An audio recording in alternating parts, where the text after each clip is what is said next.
Japan is known for many good things. Bullet trains, sushi, Mount Fuji. But cycling is not one of them. It should be.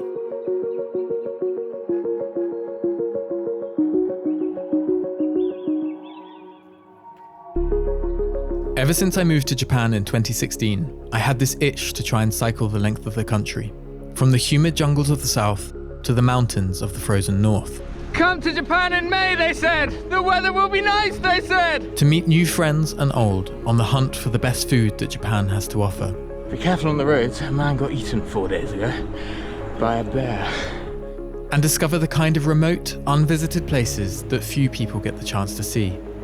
It is so unbelievably beautiful on this coastal road. So in May of 2024, I set out to cycle the length of Japan.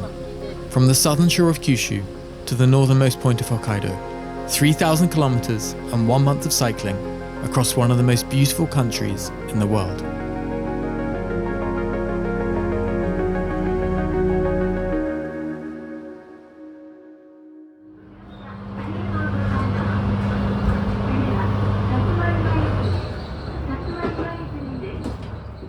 Our journey begins not on a bike, but an old single-carriage train on an overgrown railway following the coast south to Mount Kaimon, a dormant volcano at the southern tip of Japan. It is a windy old day in Japan and we're here down on the southern coast of Kyushu. We have just climbed the 924-meter Mount Kaimon, and now that our legs are warmed up, we have just one mission, and that mission is to cycle to the very northern tip of Japan. 3,000 kilometers away. We have 1 month to do it, 100 kilometers a day. Let's see how it goes. For the next 4 weeks, we'd be following a route that I'd sketched out while living in Tokyo as a journalist for the Japan Times. In theory, the plan was simple.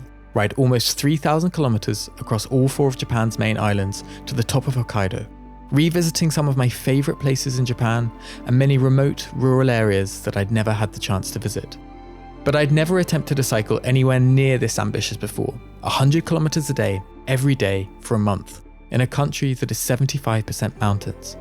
So I'd enlisted the help of my friend Tom, one of the most capable travel companions I know, and someone whose love for a good adventure is only eclipsed by his appreciation for Japanese snacks. Tom, we're about to leave. How are you feeling? Very contented and optimistic. Also, this is delicious. With Tom happy and our final prep complete, it was time to be off.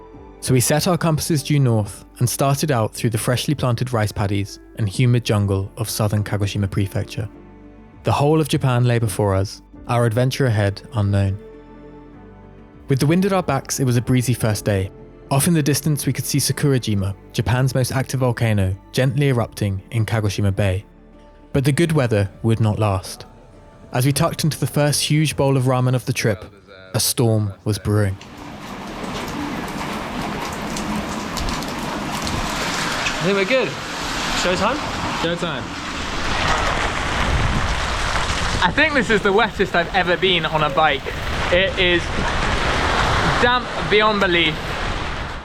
We woke up on our second morning to flood alerts and warnings of landslides in the mountains. Huge raindrops fell from seemingly innocuous clouds, soaking us through. May is supposed to be the sunniest month in Japan, but as we dragged ourselves over the mountains north of Kagoshima, everything was water. It was the first big test for our legs and morale and the waterproofing of our saddlebags. At least there were some creatures that seemed to be enjoying the rain. We're standing next to a rice paddy, and the whole thing is alive with the sound of toads.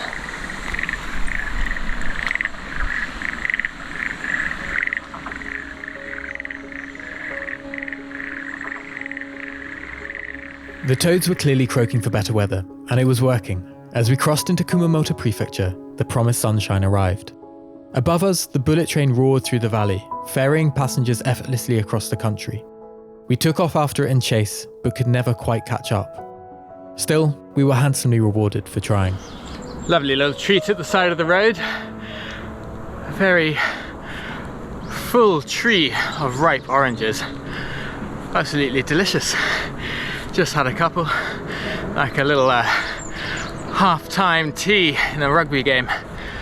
From yuzu to buntan, there are 100 varieties of citrus fruits that grow on the sunny slopes of southern Japan. For us, the oranges were like rocket fuel, and we were now well on our way to Kumamoto, a city that's best known for its castle, which was lovingly rebuilt stone by stone after a huge earthquake in 2016 reduced its walls to rubble. Kyushu is famous for its hot springs, and at the very centre of the island is Mount Aso, a supervolcano that blew its top off 100,000 years ago and continues to provide hot water to the bathhouses across the island. Where the mighty mountain once stood is now the Aso caldera, a fertile crater that is home to 20,000 people, who live and work in the shadow of Japan's largest active volcano. So we have been cycling through the Aso caldera, one of the biggest volcano craters in the world, for the last hour or so, climbing gently upwards. And to get out of the crater now, we have to climb the giant wall of mountains up ahead. So climb the giant wall of mountains we did, following the beautifully surfaced road to the top of the mountain pass. Japan is a nation of great mountains and great road builders, and the two often go hand in hand.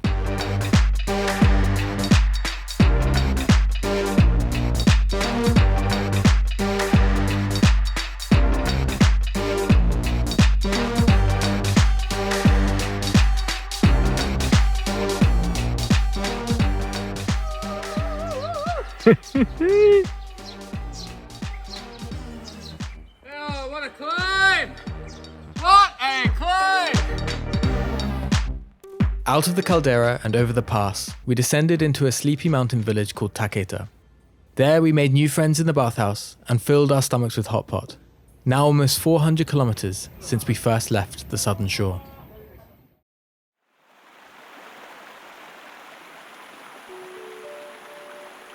It's day 4. No, it's day 5 of the journey. Wow, time is flying. And I'm walking down a very pretty little high street in a town called Taketa in Oita Prefecture.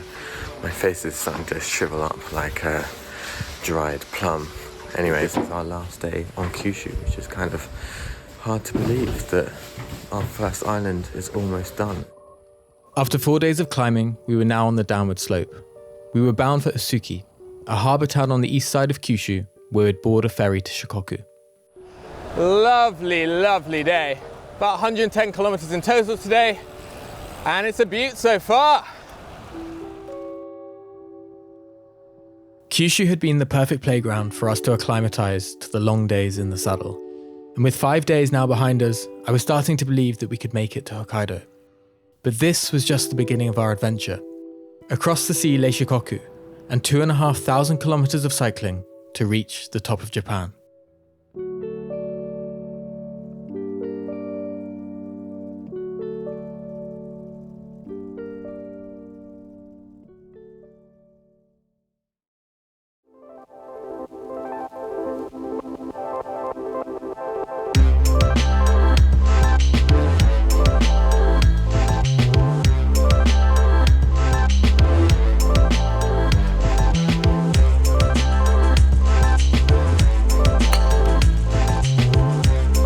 We have made it to Shikoku, the smallest of Japan's main 4 islands, population about 3 million. We're going about 70 kilometers now to Matsuyama, which is the biggest city on Shikoku. Should get there hopefully by around 6-7 p.m. tonight. Shikoku is best known as the home of the 88 Temple pilgrimage, and its hidden valleys were once a favourite place for samurai in exile to escape from their enemies. Even now, with 21st century infrastructure, much of the island feels wild and remote. Our route to Matsuyama took us along the northwest coast of Shikoku, tracing the cliffs between the fishing villages of the inland sea. There was hardly a breath of wind to speak of, and the water was like glass, totally serene. Genuinely, this might be one of the nicest bits of cycling I have ever done. It is so unbelievably beautiful on this coastal road. I couldn't be happier. As golden hour turned to dusk and then into evening proper, we rolled into Matsuyama and the welcoming arms of jazz promoter and chef extraordinaire Hisa at his hotel, Dogoya. Just a few kilometers in, I was already enamored with Shikoku. Dogoya used to be the storehouse for Dogo Onsen, one of the oldest hot springs in Japan and the inspiration for the bathhouse in the Studio Ghibli film Spirited Away. Hisa has transformed the storehouse into a beautiful hotel, complete with a mural of the 7 lucky gods and pictures of his 7 favourite reggae musicians. And then there was breakfast. Local vegetables, rice and eggs, all hand-prepared by Hisa. We couldn't ask for better. This is kale and komatsuna leaf with small sardine fry. It was a good morning. So good in fact that we didn't leave Matsuyama until 3 p.m. We spent the day making friends with Kenji the bike mechanic, who fixed our bikes and gave us recommendations for all the best restaurants en route that day. And then we visited Matsuyama Castle, built in the 1600s and perched high on a hill in the middle of the city. The temptation to stay in Matsuyama for another night was strong, but we had a schedule to keep and the open roads of Shikoku were calling.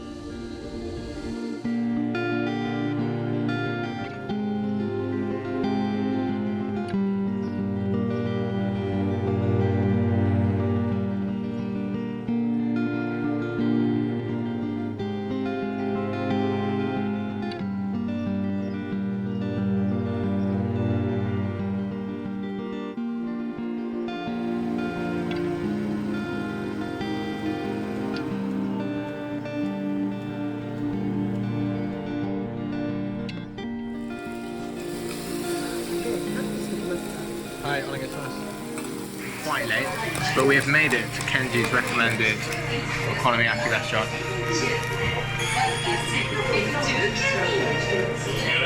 And it's delicious.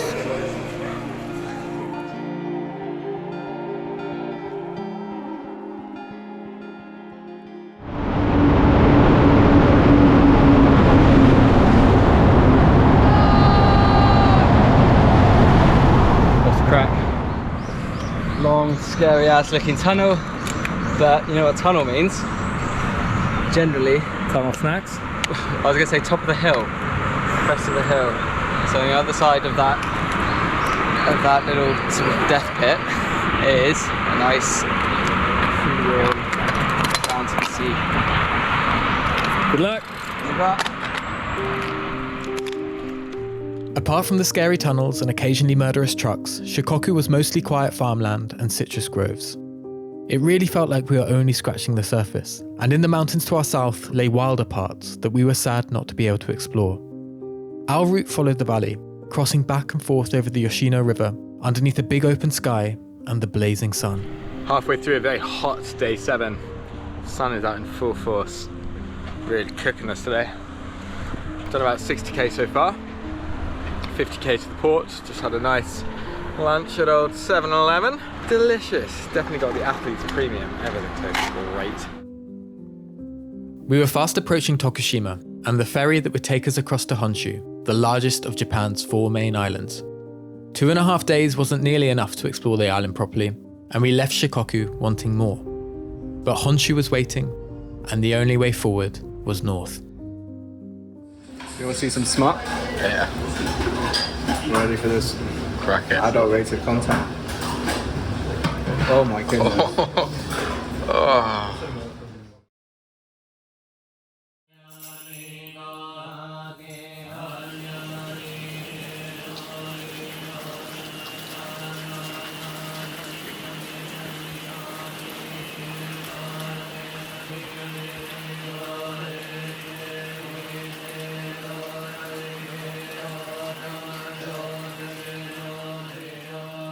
Good morning from day 8 of the cycle ride.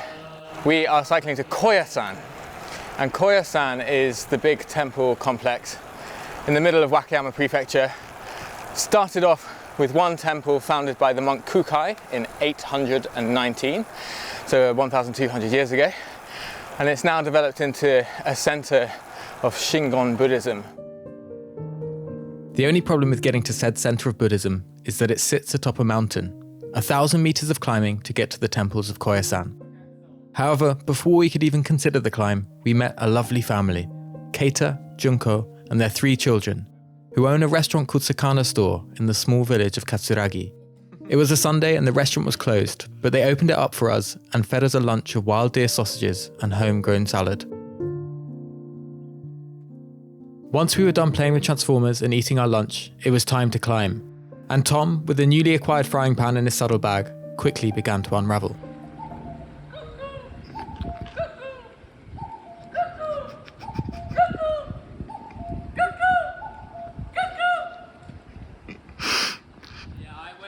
What are you cooking at? I've lost my mind. Our minds might have been going, but with 7 days of riding under our legs, we blitzed through the rest of the climb up to Koyasan and made it to Ruseinin, the temple we were staying at, just in time for curfew.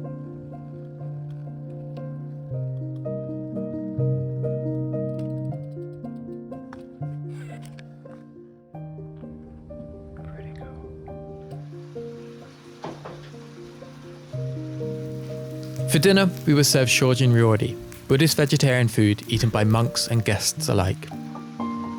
Throughout, the temples are austere and tranquil, and to the sound of gentle rain, we were asleep by 9 p.m. We start day 9 of the cycle ride in a very wet and very grey Koyasan. We're currently in the graveyard, which is dedicated to Kukai, the monk who founded Koyasan back in the 800s, and it is said that he is still in eternal meditation in the sanctuary in the middle of the forest. I don't want to complain too much, but it'd be nice to get some sun. Unfortunately, sun was in short supply at Koyasan, and it was a long and cold descent in the rain, along narrow forest roads slippery with moss. But the monks at the temple had promised us better weather in the afternoon, and by the time we made it down to the valley floor, their forecasting skills were proved right. The good weather was set to last into the next few days. Fed by the rain, the landscape had taken on a brilliant green, an antidote to the saddle sores that were now developing on our bums. And as we worked our way through the tea fields of southern Honshu, there was barely a car on the road. It felt like we had the world to ourselves as we got closer and closer to the grand shrines of Ise.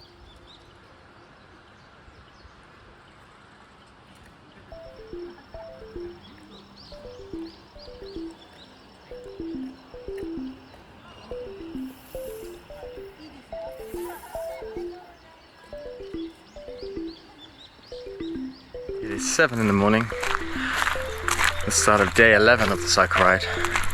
We're beginning here at Ise Jingu, probably the most holy Shinto shrine in Japan, home to the Emperor's sacred mirror, and supposedly here since about the 3rd century. The Grand Shrines of Ise is dedicated to Amaterasu, the Japanese sun goddess, and it is one of the best kept places on Earth. Every surface is meticulously cleaned and raked, and the main shrine is rebuilt every 20 years to stop decay. In the grounds, there is a revered hush, and as we walked, the sound of gagaku, imperial court music, drifted through the forest.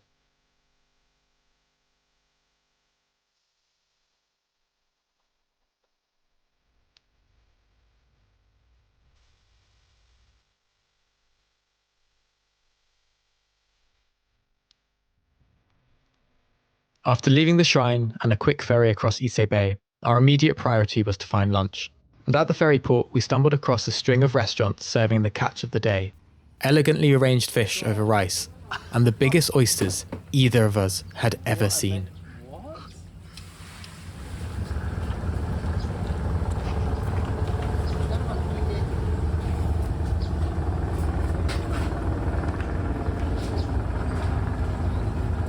Tastes like an oyster. It was lucky we found this restaurant because we were now turning inland and beginning almost a week of climbing across the Japanese Alps. Good seafood would have to wait until we made it to the other side of the mountains and down to the northwest coast of Honshu. It is day 12 of the cycle ride, and our destination today is Nakatsugawa. We are cycling about 99 kilometers, and it's a very hilly route. We are today starting to get into the foothills of the southern Japanese Alps.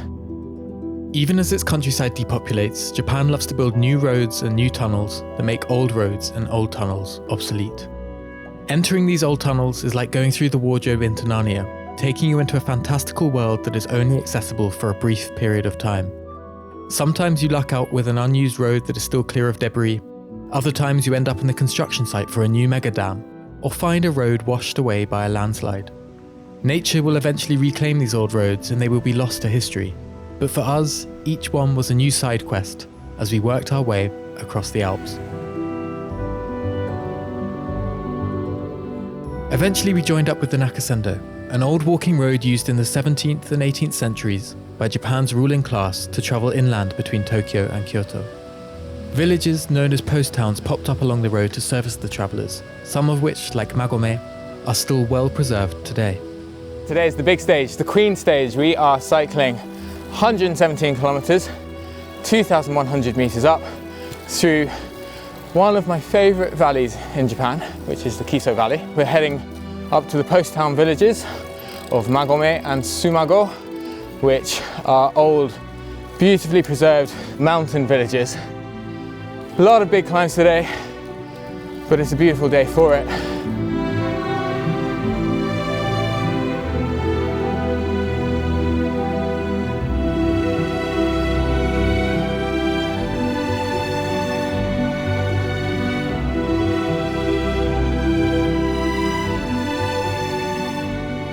As we continued north, the mountains around us rose to over 3,000 meters, and for the first time we could see snow up on the high peaks.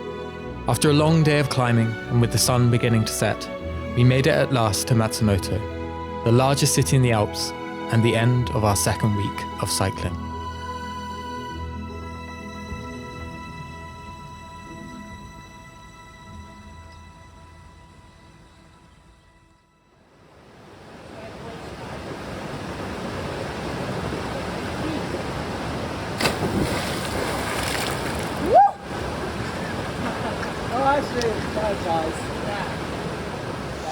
Nice one for the rest day. We've made it to the Sanbondaki waterfall near Mount Norikura.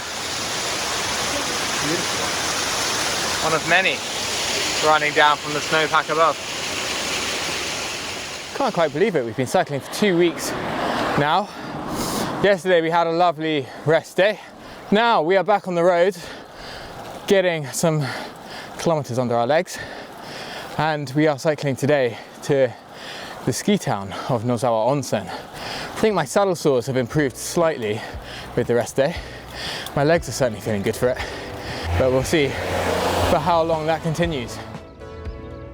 My saddle sores might have improved a bit, but after 2 weeks of riding, we were both pretty low on energy, and the good feelings in my legs lasted for all of about 5 minutes. Our rest day in Matsumoto marked the halfway point of the trip, but 2 long days of climbing still separated us from the coastal flats of northwest Honshu. As we climbed, the architecture of the houses around us began to change, adopting steeper roofs to fend off the winter snow and long chimneys for their log burners. It all felt a very long way from the humid slopes of Mount Kaimon, where we'd started our ride 2 weeks earlier. With burning legs, we made it to Nozawa Onsen, a ski resort that is famous for its 13 free bathhouses. The water here is scorching, and usually the domain of leathery octogenarians with decades of practice. But we'd arrived in the off-season, the town was deserted, and we had the bathhouses to ourselves.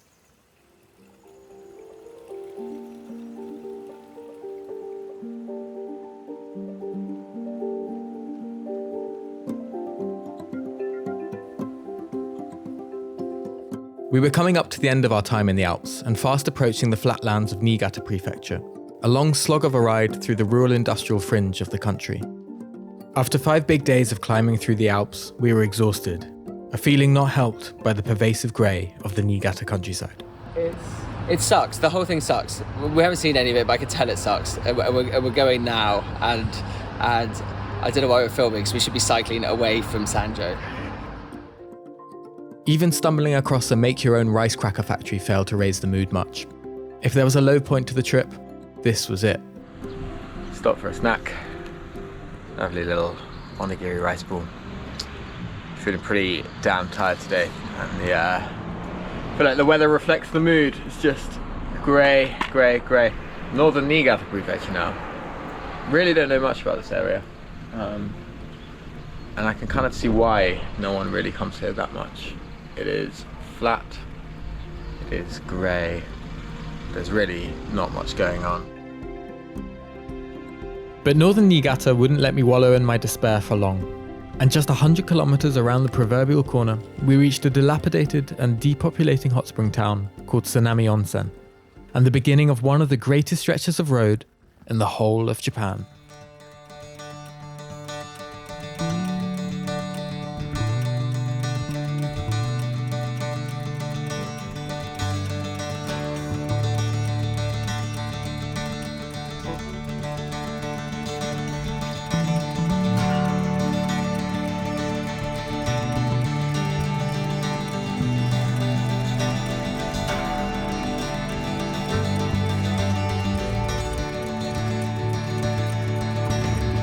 Good morning from the start of day 17 of the cycle ride. It's a glorious day.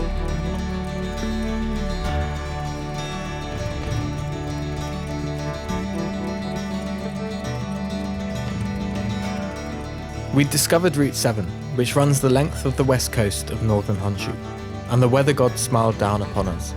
Even Tom falling off his bike and getting a puncture couldn't dent the mood, as we pushed north towards the port city of Sakata.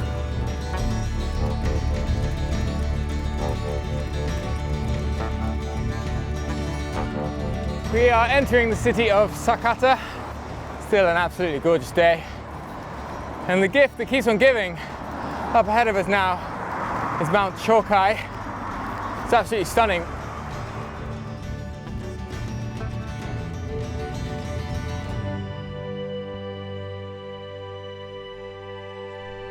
Here he comes, the shorts getting even shorter. Inch by inch, day by day, we creep up. How's the wounds? That one's okay. This guy, I can't really get to it, but that one hurts. The north of Honshu is home to some pretty remarkable, and some would say cultish, religious practices. In Aomori Prefecture, there is the unofficial burial site of Jesus Christ. And in the mountains around Sakata are the Sokushin Butsu, Buddhist priests who self-mummified themselves to achieve enlightenment. Few people visit this part of Japan, and it's not hard to see why. It's remote, it's sparsely populated, and it's not well connected to Tokyo. But on a good day, you see why so many people search for enlightenment here. It's absolutely beautiful.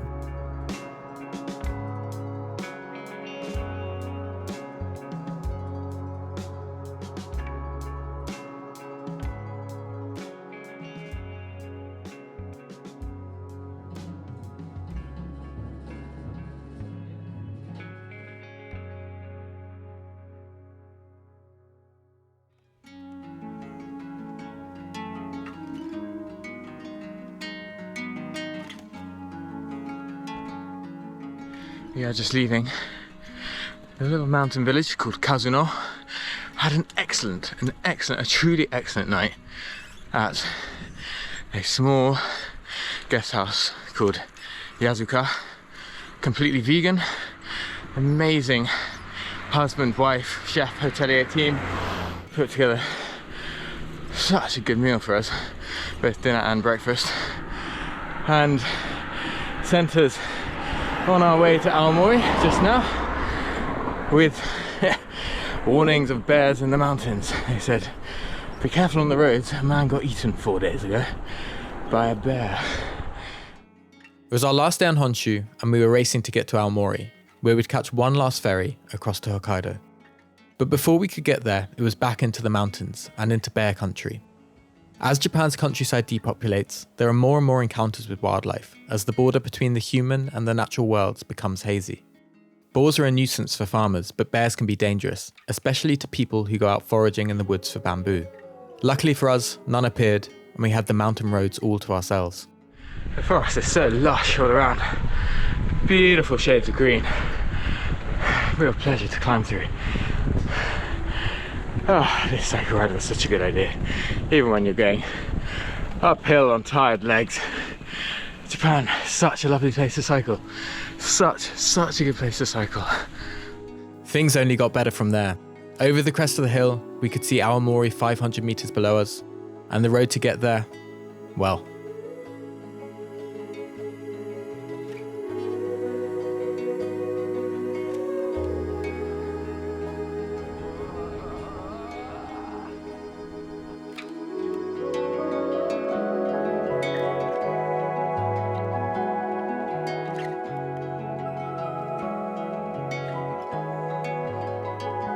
But even as Honshu gave with one hand, it took with the other, and it seemed almost determined to keep us from leaving. Descended from the mountains onto the plains of northern Aomori Prefecture. A savage headwind. It's really sapping the strength. We're technically going downhill, but it feels like we're going up. Still, race on to get this ferry. 2 hours till it departs. We're currently 2 hours and 10 minutes away by bike. Gotta push on through. With hardly a second to spare, we made it to the ferry at Aomori Port, the gateway to Hokkaido and the final week of our adventure. We'd cycled over 2,000 kilometers now, but had some of the toughest riding still ahead of us, on Japan's wildest and most remote island, Hokkaido.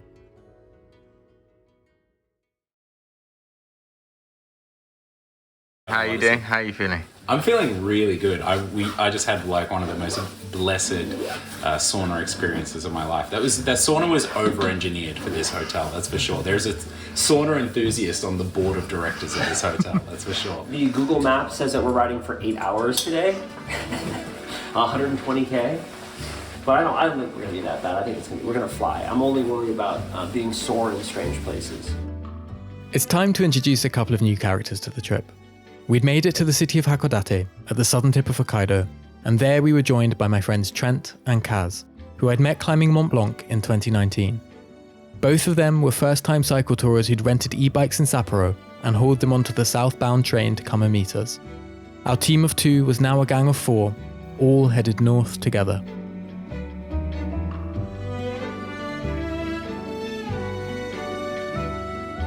For almost half the year, Hokkaido is buried deep in snow, and the roads are impassable by bicycle. Sensibly, we'd arrived at the turn of the season. It was almost June and spring was in the air. It was the perfect first morning for Kaz and Trent to get acquainted with their new e-bikes.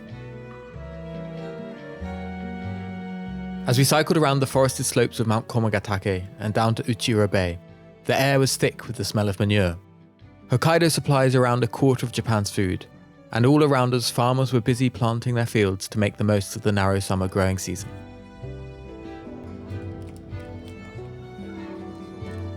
As our first day of cycling as a group of 4 drew to a close, Tom and I were feeling good, used to life in the saddle. Kaz and Trent were dealing with their first day like champions, their e-bikes helping them over the long kilometers. Or so I thought. There's a waffle-sized part of my behind, my gluteus maximus, that is completely numb. So numb at one point that when I got off my bike, I had to ask myself whether I was urinating. Turns out I wasn't, but I had no idea. It was time to get Trent and Kaz into a nice hot bath. We were only 120 kilometers through Hokkaido, and there was much, much more to come. Good morning. We start day 22 in the rain at the Pirika ski resort. And today our destination, Rusutsu, another ski town at the base of Mount Nyote. 101 kilometers to go, as Tom is pointing out ahead. 101 rainy kilometers. Hokkaido is known around the world for the quantity and quality of its snow. Niseko is the island's most famous ski resort, and in a good year it'll get around 15 meters of snowfall, fueled by the westerly winds that bring wet air off the Sea of Japan and dump it over Hokkaido's mountains. We had arrived just a few weeks outside of ski season, and with temperatures hovering around 10 degrees C, all that wet air meant a lot of rain, and we were at the center of the storm. Come to Japan in May, they said. The weather will be nice, they said. It's anything but today.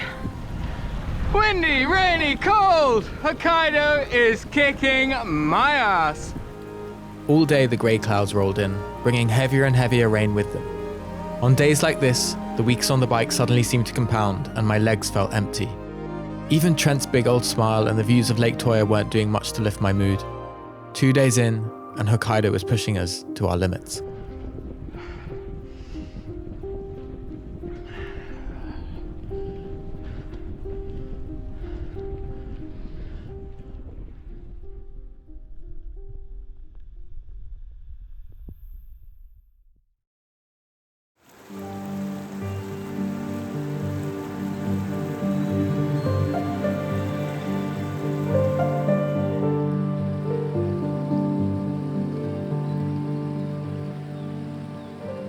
It is day 23 of the cycle ride, and today, a lovely short day, basically a half day.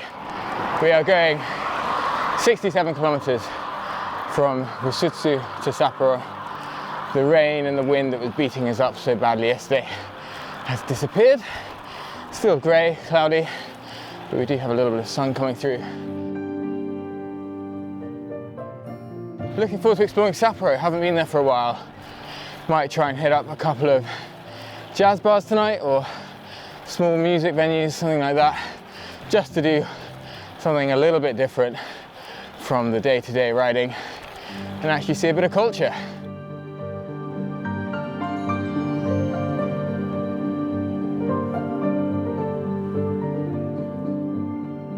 After 10 days of cycling through some of the most remote parts of Japan, it was nice to be back in a major metropolis. The city of Sapporo, home to 2 million people and endless corridors overflowing with good restaurants, bars and music. Top of the list was breakfast the next morning at the Sapporo Crab Market. Nice. You ready for some fry? You guys eat it? About to. Sit down. How is it? It's dope. The crab market is most famous for serving snow crab, which is caught off the coast of Hokkaido, as well as all kinds of other seafood, including Tom's favourite, oysters. I don't even know what time it is, but this is what we're having for breakfast. Giant king crab legs on a bed of crab. Here we go. It was a breakfast of champions, and with full bellies we pedalled off from the market and joined the northwest coast of Hokkaido. This was the start of what my map said would be a long and beautiful stretch of coastal road, but I'd just been told I'd made a catastrophic mistake. I met with a friend in Sapporo yesterday and I told her the route and she said, oh wow, that route has got a lot of tunnels. And I thought she was just being overly cautious, but I did a second scan on the route, and of the next 120 kilometers, about 30 to 40 kilometers of it is all in tunnels. So let's hope it's quiet, let's hope there's not many lorries, because otherwise it's going to be quite an uncomfortable journey for the next few hours. The road ahead of us had me seriously worried. Back in Shikoku, kilometre-long tunnels had nearly been the death of us. We now had 40 kilometres of tunnelled roads ahead, with no way to avoid them. But I needn't have been so concerned. The road was pretty much deserted, trucks and cars preferring the peaceful inland route to the stormy coast of western Hokkaido. Occasionally, the engine of a car would break the silence, roaring through the echoey tunnels behind us. But mostly, they were eerily quiet, boring deep into the cliffs of Hokkaido's western shore. It's gone 7 p.m. We're still out on the road, trying to get to our accommodation in Mashike. Big late day, feels very, very remote. Barely any houses, barely any buildings. It's just us, the cliffs, the sea, and the road. I'd love to know what this place is like in winter, when you've got snow all around and big storms crashing the waves into the edge of the road.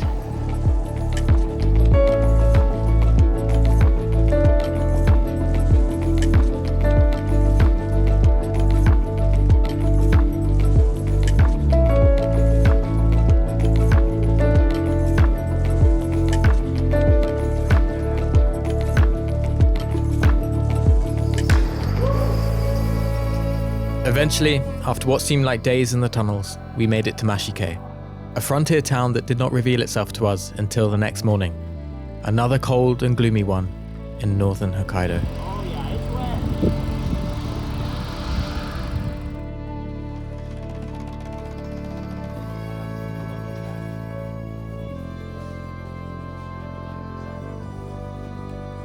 This part of Hokkaido feels more like the cold shores of Scotland than anything else we cycled in Japan.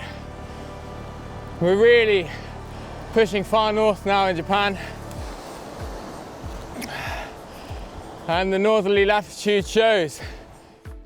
We were entering Japan's Windy Alley, a long, empty stretch of open land in the country's far north that is being turned into one large onshore wind farm.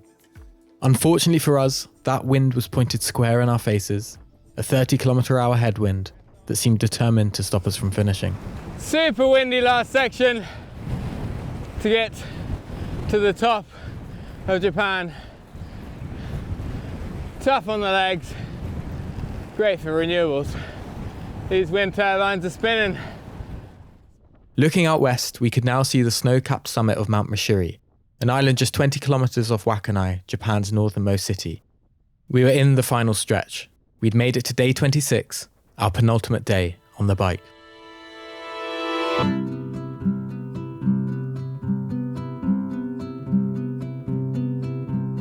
Up on the hillside, dressed in red, wasting the sunlight is only fair.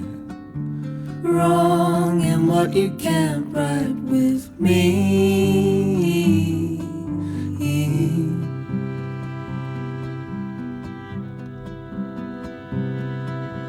Left in the sun. All day, Rishiri kept us company, guiding us ever closer to the finish line. When we arrived at Wakanai, it marked the end of our last full day of cycling. Cape Sawyer, the finish line, was just 30 kilometers away. It was our last night all together as a team before we returned home, and time for one last celebratory dinner of sea urchin and scallops at the best izakaya in town. Oh, how it's hollow, your clearest fantasy.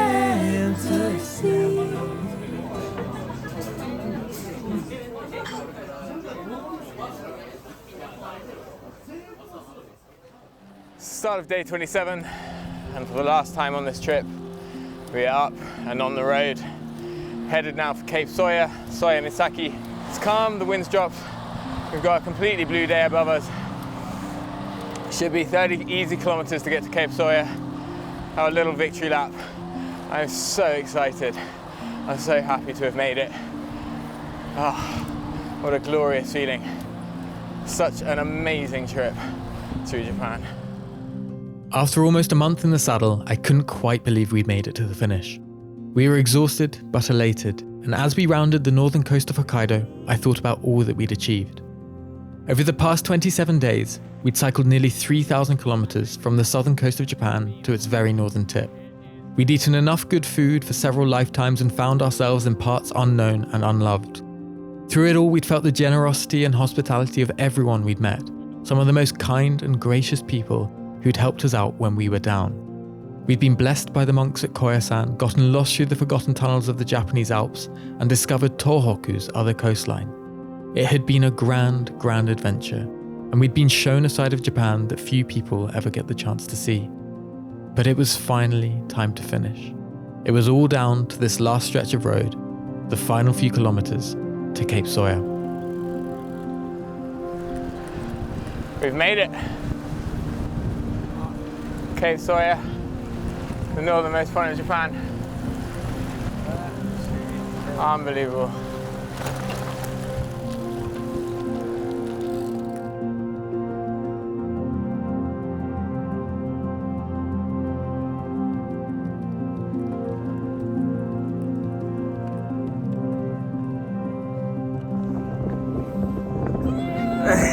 It's 27 days. How far, Oski?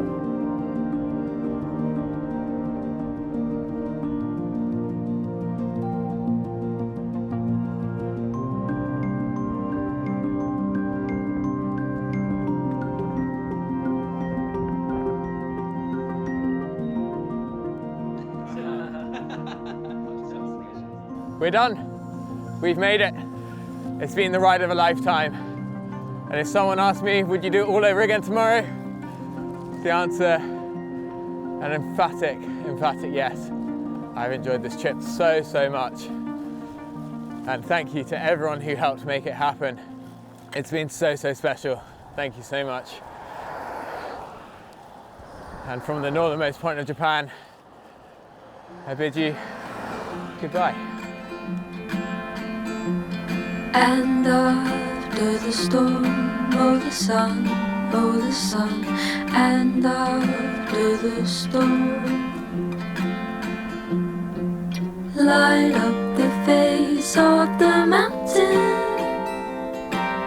make me forget all the wrong we have done, and after the storm, I